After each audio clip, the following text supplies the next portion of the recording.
Arthur, ritmo de treino, né, cara? Um jogo de uma equipe só.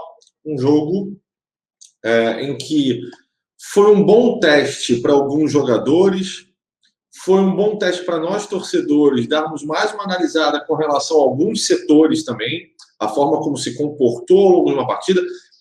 E foi um bom teste pelo seguinte, porque mesmo não sendo tão exigido o time do Flamengo, a gente viu quem ali, a gente para tirar a conclusão de que daqueles que a gente pode ter certeza ou não de que continuarão disputando vaga no time principal do Flamengo e aqueles que, quando tiver necessidade de substituir o time titular, vão entrar e vão dar o recado, né? Então, assim, foi muito no ritmo de teste esse jogo. O Sport é uma equipe muito fraca, uma equipe que pouco agride, erra demais. Então, o Flamengo foi muito pouco exigido. O que eu tiro de bom, sinceramente, nessa análise inicial de Flamengo 2 Sport 0 é uma pergunta que eu faço para todos vocês do outro lado da telinha e para vocês também, Alan e Arthur, para vocês poderem continuar a conduzir a análise inicial do jogo. Rapaz, o Léo Pereira, mais uma vez, vai muito bem, obrigado. O Bruno Viana, que era o maior temor, inclusive, até fez uma partida bem razoável, mas para mim o grande destaque da partida, se positivo, que surpreende, né? A surpresa talvez seja a continuidade de um Léo Pereira que vem crescendo aí em termos de performance. E a minha preocupação muito em torno, eu sei que vocês vão achar que é exagerado, mas assim, e ele fez gol, a grande verdade é essa, ele fez gol, está em torno do Pedro. Estou achando que o Pedro está perdendo um pouco de performance. Isso não quer dizer que esteja jogando mal. Não está jogando mal. Estou dizendo de novo, não está jogando mal. Mas eu acho que ele está tendo uma pequena queda de performance nesse exato momento. Não sei se uma preocupação ou pertinente ou não. Enfim, eu deixo aí para vocês continuarem com a análise inicial desse jogo e daqui a pouco eu quero falar mais também sobre determinados setores e também jogadores. Um que eu quero também destacar é o João Gomes. Arthur está fora. Tá fora. Então, Alan, passa para você. Boa noite, Perrotinha. Boa noite, Arthur. Boa noite, rapaziada. Vamos chegando aí. Mais um pós-jogo aqui do canal Zona Rubro Negra, né? Então, hoje, cara, muito mais espaços do que eu até podia imaginar. Eu, no pré-jogo aqui, eu acabei colocando. Eu entendi que os caras iam vir muito bem fechadinho ali, tentando jogar no contra-ataque, mas os caras não conseguiram se fechar, né? E eu até elogiei, né, o Thiago Maia não, o Thiago lá deles lá, sendo escalado, porque isso iria, né, começar a gerar espaço para o rubro-negro, e a gente teve um show de espaços, né? Então, o destaque para mim, mais uma vez, foi o Arrascaeta em campo. O que o Arrascaeta joga é sacanagem, cara. A tranquilidade que ele tem, assim, o passe diferenciado, a forma de querer encaixar uma jogada, de fazer algo diferente. Então, para mim, hoje, o Arrascaeta jogou, mais uma vez, uma grande partida. O Everton Ribeiro foi bem. Everton Ribeiro que vem sendo tão criticado pelo torcedor, né? Eu não sei o que a galera vai achar hoje, mas eu, Alan, gostei da partida do Everton Ribeiro. E sim, hoje eu vou destacar e parabenizar o Léo Pereira. Léo Pereira hoje fez, para mim, uma ótima partida, né? Está começando a adquirir confiança, está começando a entregar um futebol melhor. Então, esse, para mim, para a gente começar aí essa live de pós-jogo, vão ser os 3 principais destaques da partida de hoje. Uma vitória tranquila, uma vitória fácil, que poderia ter sido até por um saldo de gols maior. Vamos lembrar que os gols anulados foram por, assim, detalhes muito bem anulados, corretíssimo, sejamos honestos, sem chorar, né? Sem querer aqui, né, se vitimizar. Não, foram muito bem anulados os gols do Flamengo, mas foram detalhes. Esse, então, do Pedro ali, cara, o Pedro também fica, cara, um pentelésimo de à frente, e aí o narrador, né, até brincando, foi querer falar que era o queixo do cara que estava à frente. Alanzinho, eu estava aqui até falando sobre essa questão da análise inicial do jogo, né? Destacando também o Léo Pereira e também falando sobre a questão dos setores em si. A gente pode começar a analisar, começar a análise, principalmente a gente pode começar pela defesa, né?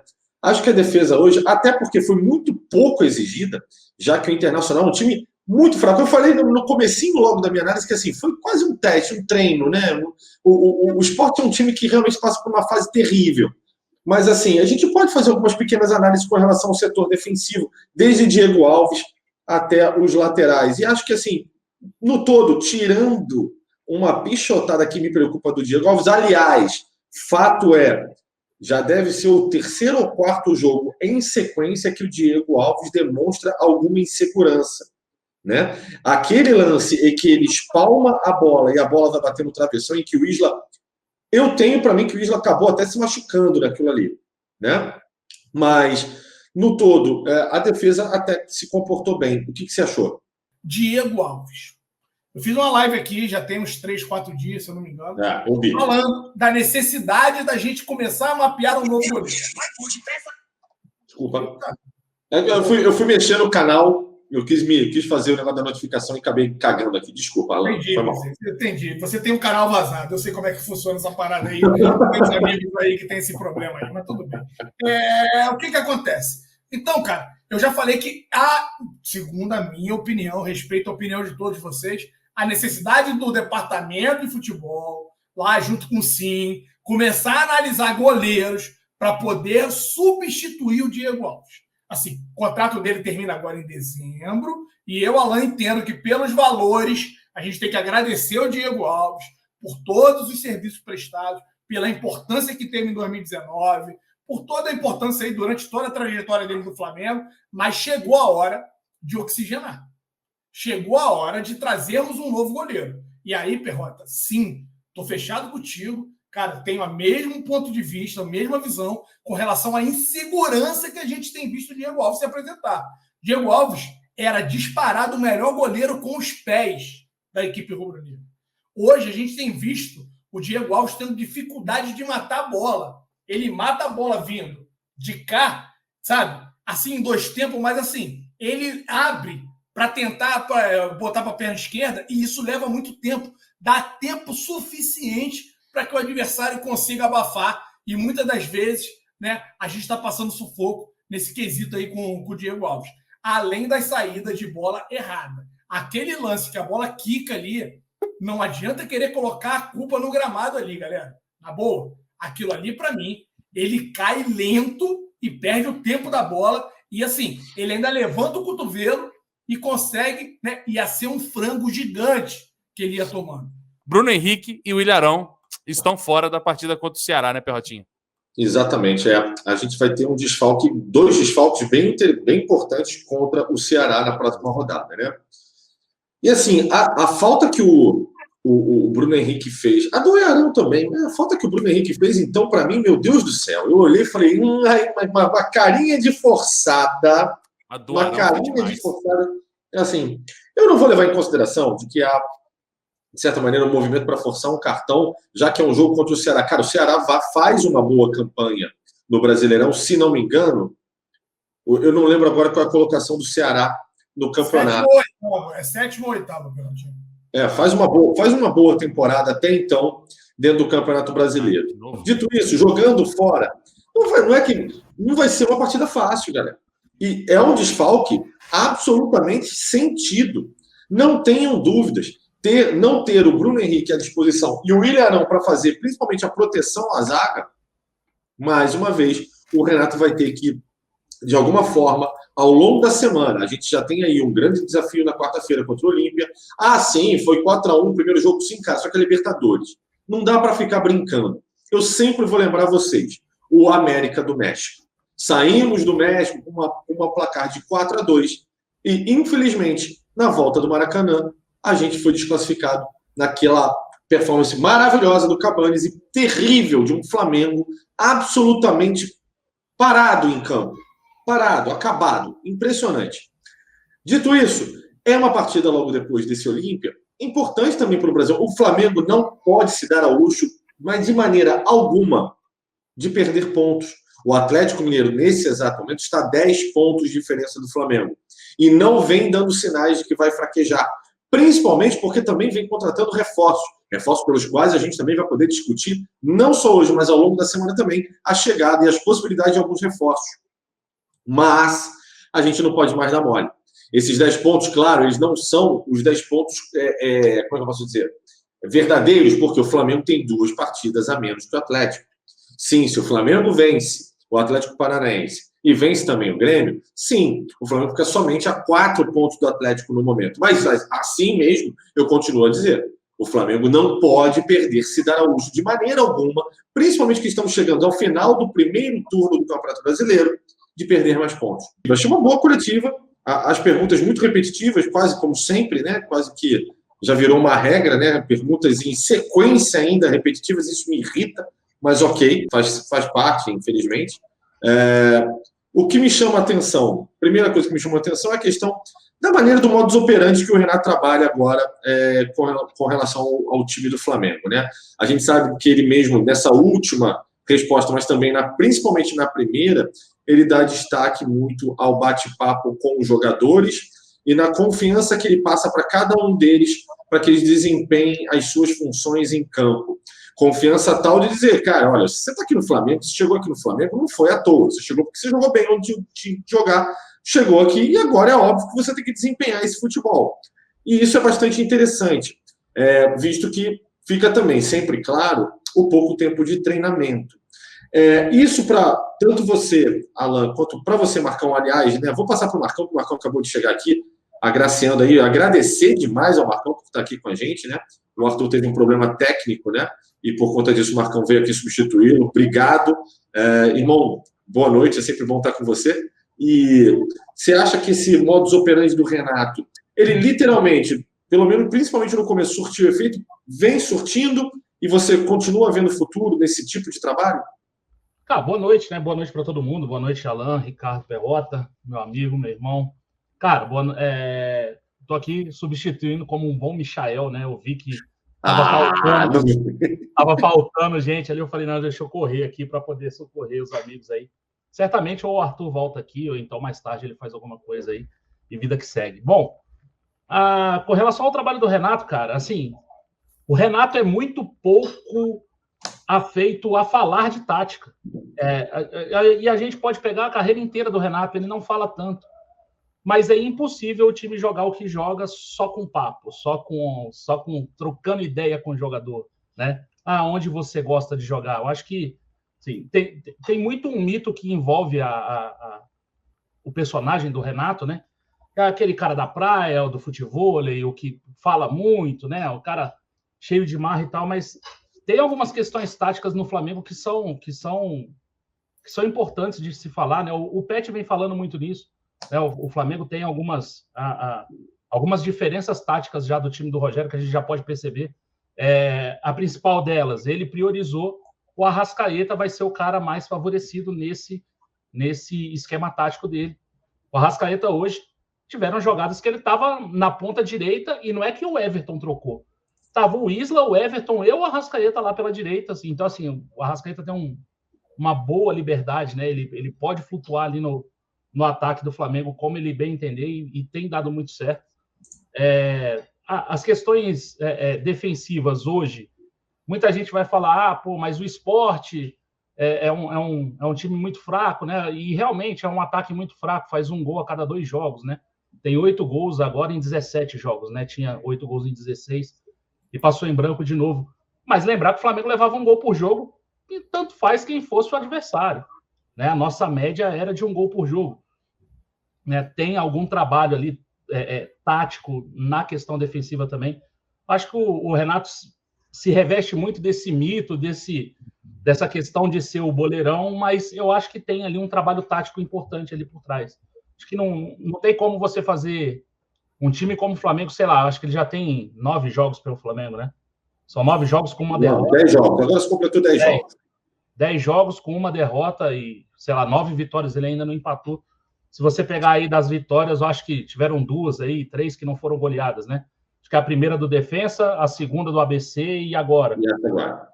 Então, são 3 jogos que não tiveram mais do que 3 gols. Então, assim, eu acho que tem um trabalho tático importante. é bom que tem esse ambiente também muito bom, né? E que ele se relacione com os jogadores também. Ele parece ser muito inteligente nessa questão do ambiente também. Acho que isso tudo em conjunto, né? Assim, não é só o boleirão e não é só a tática, porque aí o cara fica muito chato, perde grupo e tal. Acho que o equilíbrio dessas duas coisas, o Renato está numa fase que ele está conseguindo equilibrar bastante, e isso é muito proveitoso para a gente. Uma coisa que me chamou a atenção foi a parte que ele diz que o Pedro não estava 100%, a gente chegou a falar disso no pré-jogo, né? Que o UOL dizia que não estava 100% e o Globo dizia que ele estava 100%, e aí fica nítido, pós-coletiva, com a declaração de Renato Gaúcho, que Pedro não estava inteiro, e a gente, inclusive, estava fazendo uma análise há pouco, né? Tanto eu quanto você, de que o Pedro esteve abaixo na partida de hoje, e não é somente na partida de hoje, mas vem com uma performance, não é que venha jogando mal, vem jogando até bem, mas que está numa performance um pouco abaixo, porque a bola não tem entrado, né? E aí a gente fica sabendo que Pedro estava, na realidade, até de certa maneira, no sacrifício. Com relação ao Renato, assim, é mais cascudo, é um cara que veio do meio do boleiro, é um cara que já sabe meio que contornar, conduzir essa galera. Então, assim, quando ele fala o ponto dos meninos, eu tendo muito a concordar com ele. Tem um momento certo. Vai depender do jogo que você pode colocar os moleques vão readquirindo a melhor confiança. Assim, isso é meio que um trabalho natural que ele vem fazendo. Talvez até seja por isso que ele tenha conseguido êxito com tantos meninos lá, né? Quando ele treinou o Fluminense, depois lá no Grêmio também, ele acabou descobrindo Ferreirinha, acabou ele que, na saída lá do jogador, que ele conseguiu encontrar um jogador, foi parar até no Benfica agora lá, o Cebolinha. Então, ele vem trabalhando com os meninos de forma gradual. Eu acho que isso é correto. E tem partidas para colocar o cara. O time está bem? Está com confiança? Vai lá, tá com o moleque. Hoje o Lázaro entrou. Acho que o Lázaro entrou bem, né? Diferente de partidas anteriores, o Lázaro acabou entrando bem. E aí as coisas começam a funcionar. O moleque começa a se soltar e aos pouquinhos vai indo. Esse é um ponto. Outro ponto que destaca para mim a sabedoria de como conduzir o elenco é a questão da fala do Pedro. Assim, Perrotinho, eu entendo que o Flamengo não seria leviano, por mais que o Pedro queira, né, tá jogando, assim, tão no sacrifício assim como ele falou. Jogar com dores. Eu não lembro quem foi o atleta que deu uma entrevista falando, cara, qual é o atleta de alta performance que não tem dor, que não joga com dor? Não. Depois que o cara falou isso, eu acho que é verdade, Perrotinha, porque assim, cara, o nível de pancada que esses caras levam, treinamento e tudo, por mais que tenha fisioterapia, tem a da banheira de gelo, sei lá, um monte de coisas. Cara, são jogos um atrás do outro, são jogos insanos às vezes, complexos. Então isso gera assim, um nível de desgaste muito alto. Entendo que nem tanto ao céu e nem tanto à terra com relação ao Pedro, essa questão das dores. Pode ter jogado com desconforto, pode. Como eu acredito que o Arrascaeta hoje também tenha jogado com desconforto na mão. Só que a mão também não interfere menos do que com o tornozelo. Mas o ponto aqui importante é, ele tenta, né, blindar a partida do Pedro. Não, para mim o Pedro foi bem. O Pedro cresce no segundo tempo, é verdade. Frente ao primeiro tempo do Pedro, que ele foi completamente omisso, muito ruim, muito apagado, o segundo tempo ele ainda teve mais chances, teve muito próximo de marcar o gol, por causa ali de milímetros ali, ele acabou estando em posição irregular, e isso acabou anulando o que seria o gol do Pedro. Mas, de qualquer forma, ele tenta blindar o moleque, o cara, para quê? Para que, não, história aqui em mim, fica tranquilo, não tem nada com o Pedro, Pedro também jogou meio que no sacrifício, eu entendo que pode ter sido um pouquinho, tá? Ele entra assim com desconforto, mas não esse sacrifício todo, a ponto de, quem sabe, né, potencializar a lesão que ele teve ali de tornozelo e afastar ele dos outros jogos. O que vai nos trazer essa resposta, Perrotinha, é o seguinte: no próximo jogo, a gente tem aí o retorno do Gabigol. E aí, o Pedro vai estar à disposição no banco? Eu acredito que sim. Então, estando ele à disposição, é porque, sim, jogou com desconforto, mas ele é malandro, ele é macaco velho na forma de conduzir isso, né? E tirar o foco do atleta. E nesse ponto, eu acho que o Renato vai muito bem. É um ponto positivo que a gente tem que destacar. Thiago Costa, obrigado pelo superchat. Salve, salve. Vocês viram a entrevista do Arrasca? Sim, a Arrascaeta deu uma entrevista ao fim do jogo. Vocês viram? Marcão, Alan? Inclusive que ele toca no assunto sobre a renovação de contrato. Vocês viram ou não? Eu vi. Eu não vi. Eu vi. Na verdade, ele recebe o prêmio de melhor jogador, né, da Globo. E aí a menina faz a pergunta: você jogou bem e tal. como se ele tivesse jogado bem para forçar uma renovação, meio que ficou parecendo. E aí ele fala, cara, isso aí é outro assunto, não, isso vai ficar entre eu e o Flamengo. E aí ele fala duas coisas muito legais, né? Ele fala que está muito feliz no Flamengo e que isso vai se resolver e tal. Estou muito feliz aqui, estou muito feliz no Flamengo, e isso vai se resolver e tal. E meio que deixou assim, isso aqui é outro assunto, não é para ser falado agora, né? Mas no final das contas ele disse que está muito feliz, né? Então, assim, dá um certo alívio para quem estava tão preocupado. Mas eu acho que é aquela coisa, cara. Tem 2 anos e meio de contrato ainda, sabe? Isso ainda vai passar por várias e várias rodadas de negociação. A gente precisa lembrar um pouco de como foi as contratações grandes do Flamengo, né? O Felipe Luiz, que ficou 6 meses aí num debate, o Rafinha demorou bastante, né? Ele falou que quer ficar. Ele falou, eu quero ficar aqui, estou muito feliz aqui. Então, assim, quando o jogador quer, qualquer um que você conversa no futebol, o cara do meio do futebol, o que ele fala?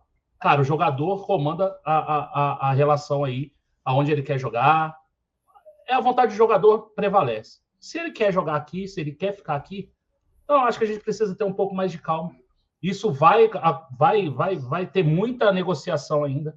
E eu acho que, no final das contas, a gente vai acabar com um final feliz, mesmo tendo algumas restrições ao que foi feito com relação à promessa e tal. Eu acho que, quando você promete uma coisa, é bom você cumprir, né? Pelo menos eu tento cumprir tudo aquilo que eu prometo, né?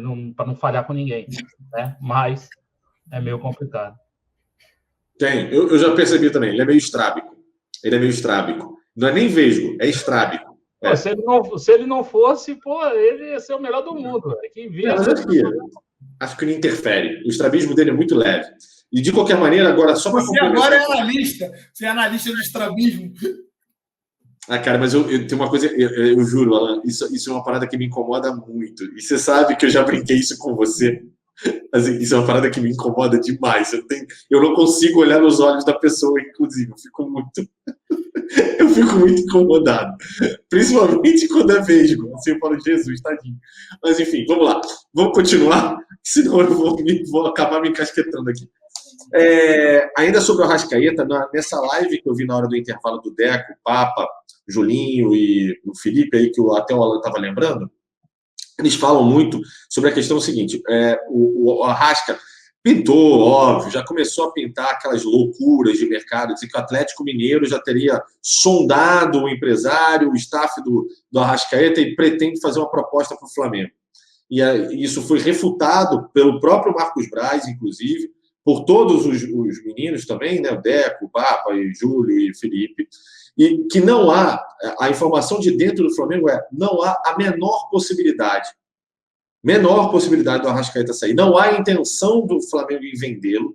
E caso pinte uma proposta pelo Arrascaeta no futuro, o Arrascaeta só sai para fora, não sai para dentro do Brasil. William Almeida, obrigado pelo superchat também. Andrés Pereira, praticamente fechado, comenta aí.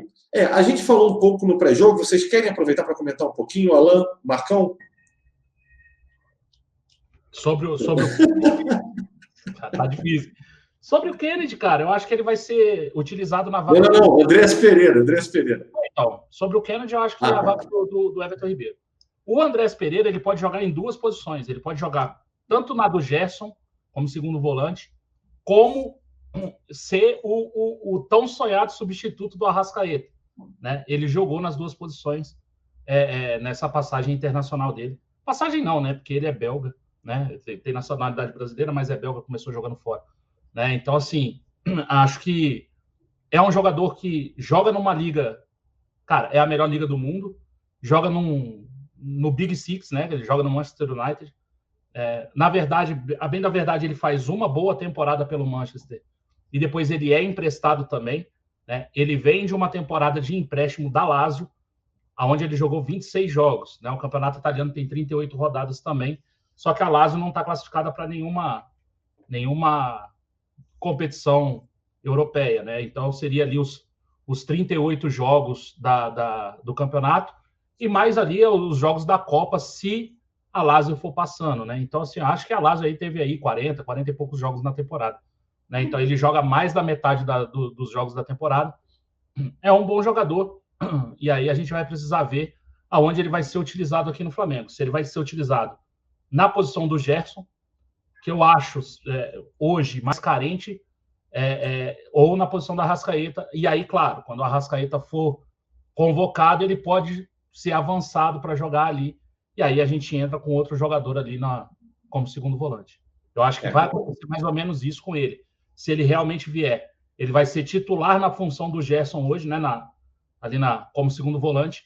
E quando o Arrascaeta sair do time, ele vai ser o substituto do Arrascaeta e a gente vai colocar outro jogador como segundo volante. Ou João Gomes, ou o Thiago Maia, alguém, aí, o próprio Diego. Mas eu acho que chegando no Andrés Pereira, o Diego perde a posição no time. Muito bem, muito bem. Aliás, né, Marcão, a gente pode falar uma coisa, né? O Kennedy está confirmado. Se confirma essa do Andrés Pereira, e eu até botei na tela, o Marcos Braz chegou a confirmar de que esse era o jogador que não estava sendo mencionado dentro das negociações. Ninguém tá falado ainda, né? Ele confirmou essa informação. Cara, são 2 contratações de Premier League Big Six. 2. Impressionante, né? É importante. Vamos agora para o tema que a gente sempre faz aos fins de pós-jogo, né? Vamos lá. Quem foram os 3 melhores e quem foram os 3 piores, com direito, obviamente. Eu sou um cara muito bondoso, vamos com 3 opções, né? Porque eu não vou ficar simplificando, dando dificuldade para vocês. Vamos lá, Marcão, tá na mão. Cara, os 3 melhores para mim, Arrascaeta, Everton Ribeiro e Isla. Vou botar a dupla lá da direita. Gostei muito do jogo do Bruno Henrique também, mas vou com os 3. Quer os 3 piores já? Pode falar. Pode falar? Os 3 piores, eu tenho 2 na ponta da língua, que seria Pedro e Diego Alves. O terceiro já fica meio complicado para mim. Mas esses 2, para mim, seriam disparados hoje os piores. Muito bem. Alan, você? Eu vou ser um pouquinho diferente do Marcão Beton. Eu que sou um cara crítico, ferrenho do senhor Léo Pereira. Então, assim, por mais que eu também tenha gostado da partida do Isla, hoje eu vou colocar ele entre os melhores. Eu que critico muito, entendo que hoje ele fez uma partida muito correta, ele vem readquirindo a confiança e que isso possa, né, ser um marco para que ele possa crescer ainda mais, porque a gente ainda vai disputar partidas importantes sem o Rodrigo Caio. Então, não sei ainda, porque o Departamento de Futebol do Flamengo ainda não veio a público, né, tranquilizar o torcedor ou, né, pelo menos afirmar lá ou dar um prazo para que o Rodrigo Caio volte. Né? Falaram que não vão antecipar a volta dele, que se ele precisar ficar mais 10, 15 dias fora, ele vai ficar. Então, esse crescimento do Léo Pereira vai ser fundamental, né? Porque o Renato Gaúcho não improvisa mais o Ilharão de zagueiro. É importante destacar, então eu coloco ele como destaque. Para mim, o Arrascaeta foi o dono da partida. Mais uma vez, uma partida muito sólida. Ele é o cara que, meu irmão, consegue encontrar lances ali o tempo todo, sempre tentando fazer o diferente. E o Everton Ribeiro também, não pela questão do soft score, mas para mim hoje ele mostrou um pouquinho da habilidade que ele tem, da qualidade. Então, para mim, o destaque do Flamengo hoje, sim, são esses 3.